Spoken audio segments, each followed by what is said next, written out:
Halo, selamat pagi. Selamat datang kembali di podcast SMA Negeri 5 Kupang edisi hari ini 25 Oktober 2025. Nah, hari ini kami pagi ini kedatangan tamu ya, tamu terhormat ya ini ya. Ada alumni juga di sini. Nanti sebentar kita akan bicara lebih lanjut. Tamu kita hari ini itu spesial dari Satlantas Polresta Kupang Kota dan juga bersama Ibu Kepala SMA Negeri 5 Kupang di sini. Mungkin awal kita perkenalkan diri dulu ya, satu-satu mulai dari Bapak Sudirman mungkin ya, silakan Pak. Jadi baik, terima kasih atas waktu yang diberikan pagi ini, Ibu Kepala Sekolah. Saya Kompol Sudirman Esos, Kasat Lantas Polresta Kupang Kota. Iya, tidak sendiri ya Pak Sudirman, didampingi oleh Ibu Nadia dan juga Ibu Jen. Perkenalkan, nama saya Ibda Nadia Jihan, Sarjana Terapan Ilmu Kepolisian. Saya Akpol lulusan 2025, Pak. Wah, keren. Ya.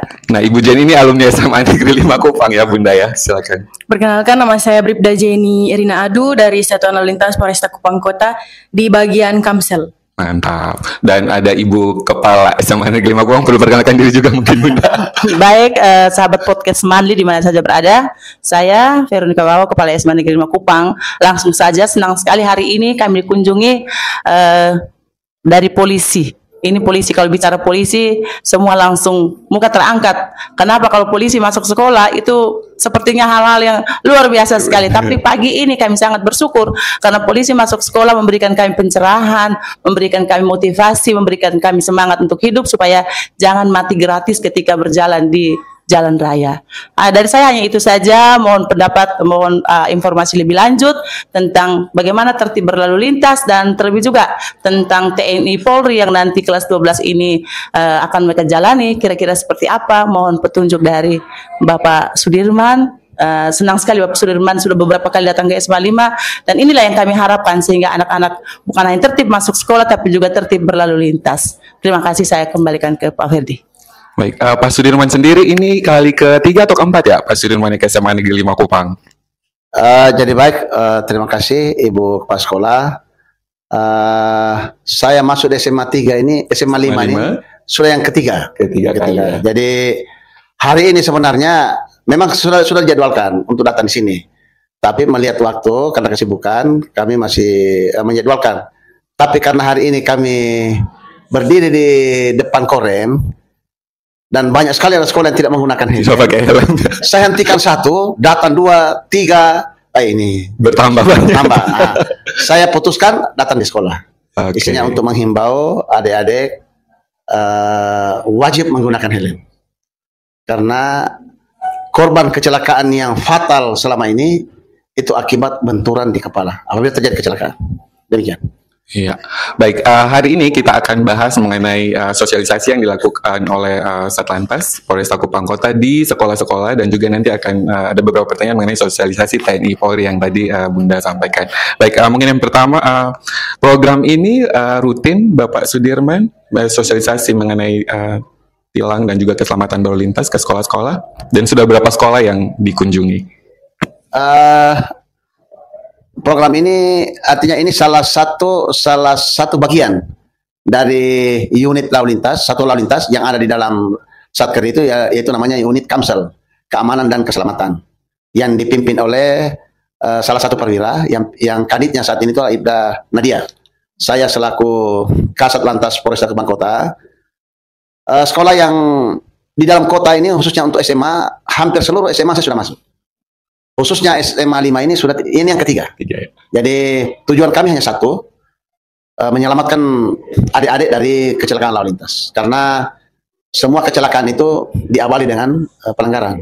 Nah, kalau pelanggaran tidak ada, otomatis kita bisa menghindari kecelakaan, meminimalisir angka kecelakaan yang dipegang oleh Polresta Kupang Kota saat ini salah satu kabupaten yang menduduki ranking tertinggi kecelakaan. Ya, jadi Kota Kupang ranking 1 ya guys. Jumlah total kecelakaan paling banyak ya. Nah, dari kalau pelajar sendiri ada data spesifik mungkin Pak dari Satlantas? Kalau data spesifiknya kami tidak miliki, tapi ada beberapa kecelakaan yang melibatkan pelajar. Ya. Untuk data lengkapnya saya tidak miliki, tapi kalau untuk melibatkan dalam kecelakaan lalu lintas ada. Terus pelanggaran yang paling kasat mata itu yang tidak menggunakan helm. Tidak menggunakan helm ya. Jadi anak-anak sekolah biasa kalau di belakang bonceng ya, orang Kupang bilang bonceng di belakang tuh pasti tidak pakai helm ya Bunda ya. Nah, dari Ibu Nadia mungkin atau dari Ibu Jen ini alumni ini mungkin tanggapannya bagaimana sih pendekatan yang kalian lakukan waktu ketemu siswa di jalan mungkin tidak lengkap perlengkapannya dan juga mungkin di kendaraan bermotornya, apa yang dilakukan dan mungkin himbauan juga untuk semua yang nonton ini nanti seperti apa? Jadi untuk terutama anak-anak SMA ya Bapak ya, untuk anak-anak SMA ini kan baru umur-umur yang baru menginjak dewasa, jadi mereka masih mulai belajar untuk mengendarai kendaraan bermotor. Mungkin sebagian besar dari mereka masih berusia di bawah 17 tahun. 17 tahun. Siap.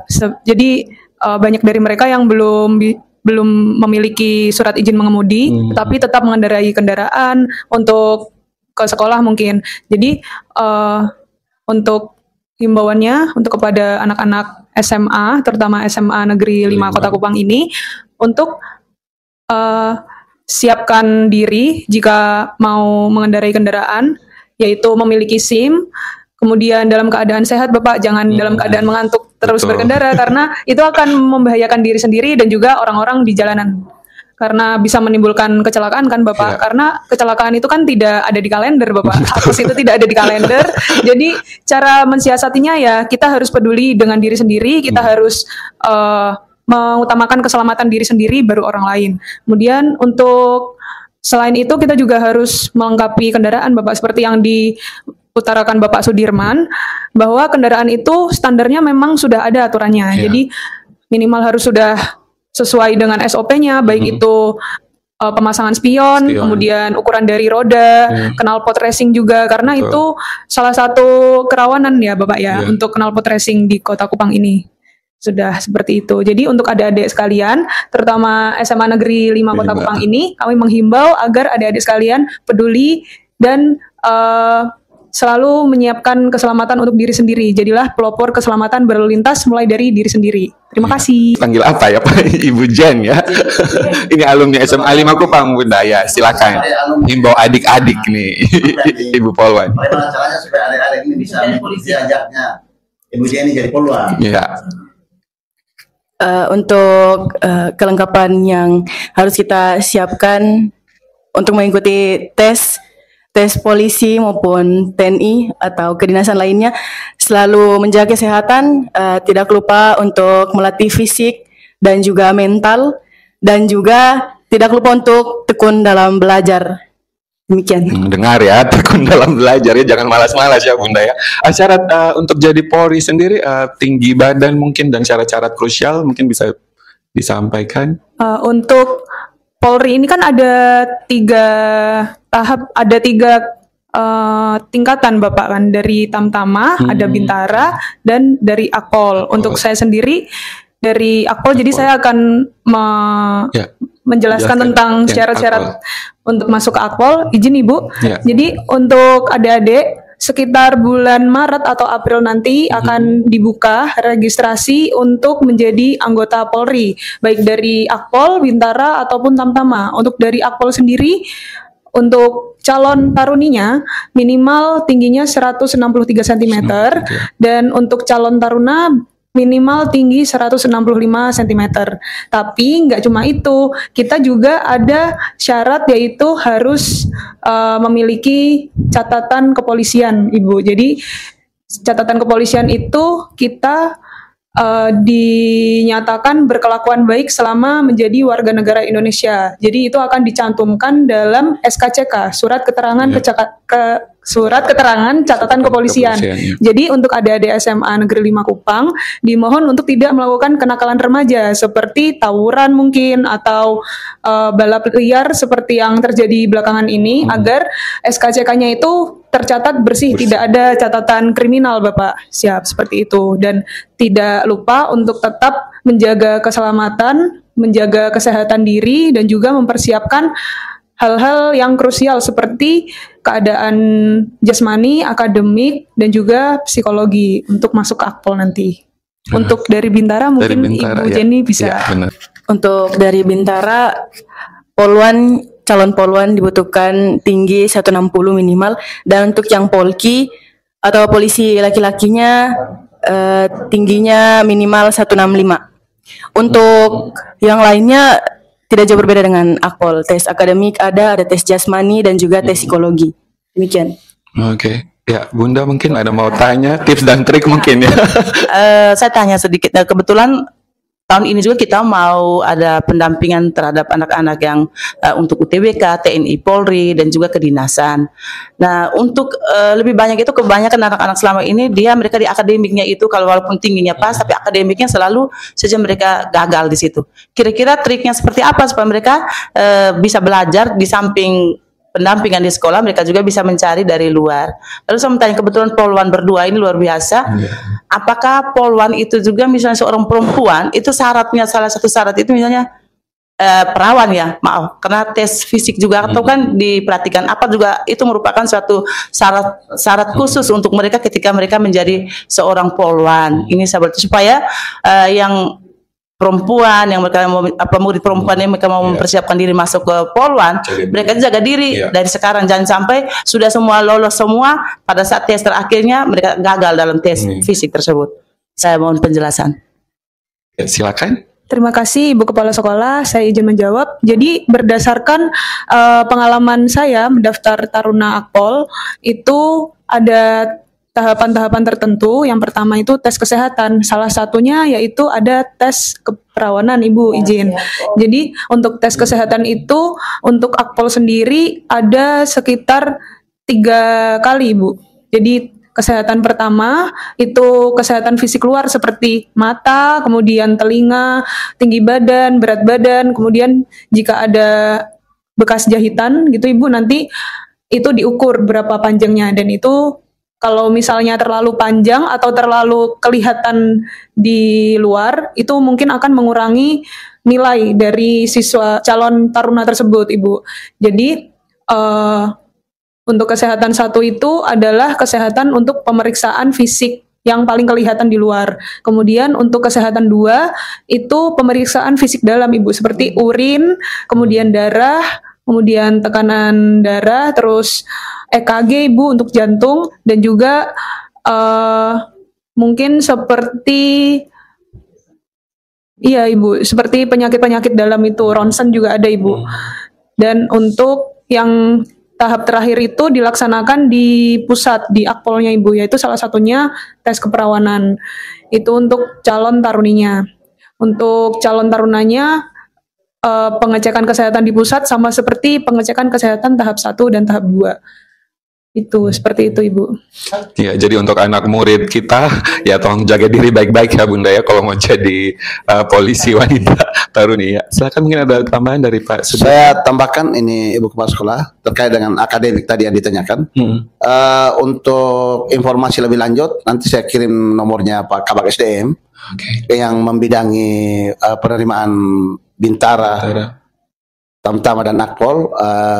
Itu nanti Ibu bisa komunikasi untuk mohon bantuan untuk menyiapkan anak-anak sekarang. Itu kan ada pembinaan, baik fisik, kesehatan, olahraga, itu ada jadwalnya itu. Memang sekarang dalam rangka persiapan penerimaan dari bagian SDM, sumber daya manusia, itu ada sosialisasi ke sekolah-sekolah, dan itu nanti akan dipandu. Misalnya akademiknya harus belajar di mana, itu nanti dari Pak Kabak SDM nanti yang akan menginformasikan itu. Nanti saya kirim nomor HP-nya Pak Kabak SDM ke Ibu Kepala Sekolah. Tinggal nanti komunikasikan. Iya Pak. Terima kasih banyak. Semua kalau dipersiapkan itu tidak ada yang tidak mungkin. Benar. Olahraganya, buktinya ada di samping kita. Jadi jangan lagi sekarang yang ada di bayangannya begitu mau tes polisi mulai sudah cari orang kiri kanan. Sekarang yang ada siapkan diri anak-anak, jaga kesehatan. Nah, yang paling utama tadi itu yang surat keterangan catatan kepolisian. SKCK ya. Upayakan tidak terdaftar di kepolisian sebagai salah satu pelaku kriminal. Dengar baik-baik. Karena kalau sampai tercatat, nah itu artinya akan mempengaruhi masa depan adik-adik sendiri. Contoh sekarang yang lagi marak, yang sekarang undangan untuk di medsos sekarang itu. Kan mereka buka undangan saat itu, undang untuk balapan liar di Altari, di Katedral, di beberapa titik yang ada di Kota Kupang ini, Novanto Center. Ya selama ini tempat balapan liar. Nah itu, jadi kami dari kepolisian khususnya Satuan Lalu Lintas menghimbau kepada adik-adik SMA 5 agar tidak terpengaruh dengan ajakan-ajakan di media sosial yang untuk bergabung ikut balapan liar. Karena itu nanti akan berdampak terhadap keselamatan adik-adik sendiri. Ya, terima kasih. Ya, silakan Bu Unda. Tadi ada ketika sosialisasi ada yang minta supaya kalau boleh ada petugas dari kepolisian ketika lalu lintas keluar dari sekolah ini sering terjadi rawan kecelakaan, dan puji Tuhan tadi Bapak Kasat Lantas memberikan kami anggota untuk bisa ada di depan pintu pagar seperti itu. Dan lebih menarik lagi bahwa kalau tidak bawa helm berarti tidak boleh pulang ya Bapak. Seperti mereka tetap di sekolah. Ini salah satu hal yang baik. Dan yang berikut, kalau pagi hari misalnya mereka itu sempat tilang, lalu sekolah motor mereka diambil dan 1 bulan, berarti kira-kira yang bertanggung jawab itu motor mereka itu orang tua atau ke kepala sekolah Bapak. Saya meminta petunjuknya supaya kelancaran transportasi anak-anak ke sekolah ini juga penting, apalagi syarat untuk punya kendaraan bermotor itu kan mereka 17 tahun, tapi kebanyakan mereka belum 17 tahun juga sudah punya kendaraan. Saya ingat bahwa ketika Bapak Kasat sampaikan ke sini bahwa yang kasat mata yang disiapkan dengan baik, yang lain-lain itu kami periksa belakangan. Itu saya setuju sekali, karena memang anak-anak ini tidak hidup di lingkungan yang satu zonasi di sini, tapi ada bersebaran di seluruh Kota Kupang. Itu yang lalu yang berikut, kalau mereka ditilang berarti kami informasi di sekolah juga kami dapat Pak yang seperti itu. Dan kalau ditilang pun orang tua juga kan harus tahu juga kenapa mereka harus ditilang. Nah, yang bertanggung jawab untuk mereka ini apa orang tua atau sekolah ketika mereka ditilang di pagi hari. Mohon petunjuknya. Dan yang terakhir, intinya kami mohon supaya selalu menghimbau anak-anak ini supaya mereka tertib berlalu lintas seperti itu Pak. Saya minta tanggapan dari Bapak. Terima kasih Ibu Kepala Sekolah. 2 pilihan yang sulit bagi kami lalu lintas. Ketika anak-anak pagi ke sekolah, itu adalah kebutuhan. Artinya karena kesibukan orang tua atau karena di jalurnya mereka tidak ada angkutan umum, terpaksa menggunakan kendaraan pribadi. Nah, persoalan muncul ketika mereka naik motor tidak menggunakan helm. Dihentikan sudah pasti itu kan aturan. Tidak dihentikan pelanggaran. Nah, saya sudah berikan jaminan jangan ada pelanggaran tanpa keluar. Contohnya helm. Pengendara, penumpang wajib menggunakan helm. Nah, itu aturan. Kaca spion, itu aturan. Plat nomor, bukti bahwa kendaraan ini sudah terregistrasi. Tidak menggunakan knalpot racing. Lengkapi semua itu, polisi lalu lintas tidak menghentikan. Yang jelasnya untuk bawa kendaraan syarat utama adalah wajib memiliki SIM. Wajib memiliki SIM. Itu aturan. Nah, tapi ketika mereka sudah lengkap, saya tidak mengizinkan bawa motor tanpa SIM. Tapi ketika mereka sudah lengkap, polisi tidak hentikan. Selesai persoalan. Polisi tidak hentikan. Itu saja. Cukup sampai di situ. Jangan lagi, ini tidak lengkap. Tidak lengkap. Sudah. Gunakan helm pengendara dan penumpang. Lengkapi sepeda motor. Polisi lalu lintas tidak hentikan. Untuk anak sekolah. Siapa yang bertanggung jawab? Orang tua yang bertanggung jawab. Bukan guru. Karena yang berikan sepeda motor orang tua. Orang tua ikut bertanggung jawab. Yang kedua, saya sudah berikan jawaban ke pihak sekolah, ke Ibu Kepala Sekolah, bahwa setiap jam pulang sekolah saya tempatkan personil di depan pintu keluar. Saya sanggupi. Satu permintaan saya, yang tidak menggunakan helm tidak boleh keluar. Jadi silakan pulang ambil helm baru bisa keluar. Saya tidak periksa SIM, saya tidak periksa. Hanya kalau tidak ada helm berarti tidak boleh keluar. Nah, artinya apa? Sebelum ke sekolah, bawa helm. Supaya pada saat pulang, aman ya. Aman. Memang tidak usah pikirkan masalah SIM. Intinya keluar dari sekolah menggunakan helm, selesai. Jadi mulai hari ini saya jawab dengan menghadirkan petugas di depan sekolah, Bu Sekolah. Makasih. Ada anak murid kami yang bawa mobil, ada beberapa orang, itu bagaimana Pak Sudirman, diperiksa apanya? Kalau yang bawa mobil? Ya kalau bawa mobil sudah pasti kan SIM juga tidak ada. Sudah pasti, apalagi dia kelas 2. Kan syarat untuk memiliki SIM kan minimal umur 17 tahun. Kita ada yang kelas 10 ya, Bunda. Nah, kalau memang umurnya mencukupi, nanti tolong Ibu dicek. Kalau memang umurnya sudah 17 tahun, sampaikan, saya arahkan untuk ini urus SIM. Yeah. Tapi kalau saya sebaiknya sekolah buat aturan. Yeah. Ya anak sekolah dilarang bawa mobil ke sekolah. Sebaiknya buat aturan begitu. Yeah. Supaya menghindari hal-hal yang tidak diinginkan. Karena sekarang ini hal-hal yang kita anggap biasa, begitu muncul di medsos akan digoreng kiri kanan.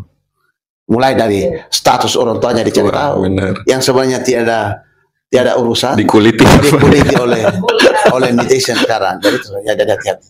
Iya. Jadi sekali pastikan, tadi yang Ibu Kepala Sekolah tanyakan, siapa yang bertanggung jawab ketika dia ditangkap? Orang tuanya. Nah, terus untuk keluarnya kami sudah siapkan personil. Makasih. Ya, kita SMA 5 Kupang terima kasih banyak ya untuk untuk tim Satlantas Polresta Kupang Kota. Bagaimana Bunda? Ya mungkin ya terakhir ya mungkin ada pesan khusus dari Pak Sudirman, dari Ibu Nadia dan juga Ibu Jen. Pesan khusus untuk anak-anak muda Kota Kupang, terkhususnya pelajar mengenai ketertiban umum. Ya. Jadi baik, Ibu Kepala Sekolah,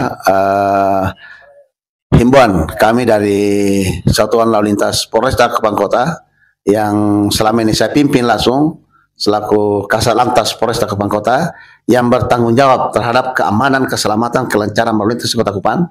Kami menghimbau kepada seluruh adik-adik generasi muda Kota Kupang, khususnya SMA 5, agar tidak mudah terpengaruh dengan ajakan di media sosial yang hal-hal yang bisa merugikan diri sendiri. Yang kedua, sebelum kita melaksanakan perjalanan, kita siapkan namanya trisiap. Oke, trisiap apa nih trisiap? Saya baru dengar. Yang pertama siap diri. Yang kedua siap kendaraan. Yang ketiga siap mengikuti aturan dan rambu-rambu lalu lintas. 3 trisiap ini kita siapkan, sudah pasti insya Allah atas izin yang maha kuasa, dari tempat kita start menuju tujuan selamat sampai aman. Lancar. Karena kita sudah siapkan diri. Kendaraan sudah ready semua. Di jalan ikuti aturan dan rambu-rambu lintas. Karena di jalan kita semua sudah dipandu dengan rambu-rambu lalu lintas. Semua sudah dipandu. Di tikungan dilarang mendahului. Di perempatan hati-hati. Ada traffic light, perhatikan. Oh, lampu merah stop. Lampu hijau jalan. Kuning hati-hati. Sudah ikuti itu saja. Tidak melawan arah. Karena itu berpotensi akibatkan kecelakaan. Melawan arah itu apabila terjadi kecelakaan, itu yang dikategorikan kecelakaan yang disengaja. Melawan arah, itu yang paling banyak kecelakaan. Tidak boncengan lebih dari 2 orang. Wajib menggunakan helm, pengendara dan penumpang. Kelengkapan sepeda motor, siap diri, siap kendaraan, siap mengikuti rambu-rambu. Sudah selesai. Stop pelanggaran, stop kecelakaan, keselamatan untuk kemanusiaan. Mantap ya, lengkap ya. Dari Ibu Nadia mungkin ada mau tambah, dan terakhir mungkin dari Ibu Jen ya. Betul Bapak Ibu Kepala Sekolah, apa yang sudah disampaikan oleh Bapak Kasat Lantas Polresta Kupang tentang himbauan terutama untuk bijak dalam bermedia sosial, terutama kan untuk anak-anak SMA Negeri 5 Kupang yang Gen Z nih Bapak. Jadi sangat rawan untuk terbawa arus di media sosial. Jadi pesan saya untuk anak-anak remaja di Kota Kupang, tolong berbijaklah bermedia sosial, gunakan media sosial itu sepositif mungkin, dan gunakan untuk memperbaiki diri, untuk mengembangkan diri menjadi versi yang lebih baik. Jangan sampai terbawa arus untuk mengikuti undangan seperti apa yang tadi Bapak Kasat Lantas bilang, undangan untuk balap liar di wilayah El Tari atau di katedral. Tolong diminimalisir hal tersebut dengan menyibukkan diri Bapak. Mungkin berorganisasi di sekolah, mungkin melakukan hobi-hobi yang lebih bisa mengembangkan diri untuk masa depan. Dan karena kalau misalnya adik-adik sekalian sudah ikut ke dalam salah satu kenakalan remaja yaitu balap liar, itu akan susah Bapak untuk keluarnya karena mungkin teman-teman mereka juga akan mempengaruhi Bapak. Jadi pesan saya, pintarlah bermedia sosial, pintarlah memilih teman, dan tetap utamakan keselamatan diri dengan tetap tertib berlalu lintas untuk masa depan yang lebih baik. Ya, mantap Ibunya. Ya, dari Ibu Jaina ini alumni SMA 5 Kupang. Silakan Ibu Jaina. Baik, pesan dari saya sama seperti Ibu Nadia dan Pak Kasat Lantas Sudirman, untuk remaja-remaja yang masih suka liaran-liaran, balap liar misalnya setiap malam, atau berkeliaran tidak jelas arahnya, ngebut-ngebutan di jalan, mungkin ada yang angkat ban motor depan, terus ada yang divideokan, di-share di media sosial, itu bukan suatu prestasi, itu kenakalan remaja, dan itu bisa merusak masa depan kita semua remaja. Demikian. Bunda mungkin terakhir hanya permintaan bahwa henti-hentinya selalu datang ke SMA 5, menghimbau generasi muda di SMA 5 di NTT di seluruh Indonesia supaya mereka selalu tertib berlalu lintas dan menyiapkan diri sebaik-baiknya apabila mereka bercita-cita menjadi TNI ataupun Polri. Lintas ini adalah slogan untuk menjadi pelopor buat diri sendiri dan orang lain. Karena tujuannya ketika kita sudah menjadi pelopor menyelamatkan diri sendiri, otomatis kita menyelamatkan orang lain. Nah, ketika kita sudah menyelamatkan diri, menyelamatkan orang lain, sudah pasti keselamatan untuk kemanusiaan. Jadi kita yel-yel pelopor keselamatan berlalu lintas. Yel-yel pelopor keselamatan berlalu lintas. Stop pelanggaran. Stop pelanggaran. Stop kecelakaan. Stop kecelakaan. Keselamatan untuk kemanusiaan. Keselamatan untuk kemanusiaan. Salam presisi. Salam presisi. Polri untuk masyarakat. Polri untuk masyarakat. Polisi baik. Polisi baik. Terima kasih. Baik, tadi ada kepanjangannya Pak. Apa baik ya? Baik. Beriman. Akuntabel. Accountable. Integritas. Integritas. Komunikatif. Komunikatif. Ada tadi Beriman. beriman. Sebagai seorang polisi dia harus beriman. Akuntabel Accountable. dalam melaksanakan tugas. Integritas. Dia harus menunjukkan integritas di dalam menegakkan aturan. Kalau itu pelanggaran ya silakan ditindak. Ya. Yang terakhir komunikatif. Komunikatif yang saat ini Iya. kita lakukan. Yang kami lakukan tadi pagi. Kalau saja saya mau menghentikan adik-adik yang di luar kan sudah pasti banyak yang terlambat. Iya. Tapi ketika saya sudah lakukan himbauan pagi ini dan besok masih melakukan, ya artinya jangan salahkan saya. Betul. Saya sudah sampaikan orang tua. Besok naik motor wajib helm. Nah, ketika saya temukan, ya misalnya ada terlambat, ibu kepala sekolah tanya, kenapa terlambat? Tadi polisi hentikan di sana. Oh, polisi kemarin sudah datang sampaikan. Kamu pakai helm, polisi tidak hentikan. Iya. Nah, terus tidak pakai helm, ya sudah, resiko. Terlambat, ya batako. Pamin. Life skill itu. Artinya itu produktif Iya, itu. betul. Saya setuju sekali. Itu produktif itu. Tidak menghukum dia, tapi karena supaya besok kamu jangan mengulangi hal yang sama ya sudah. Benar. Ada Papim Blok yang siap untuk menunggu. Iya. Ya begitu. Terima kasih Pak Ibu Guru. Terima kasih. Ya, sampai jumpa.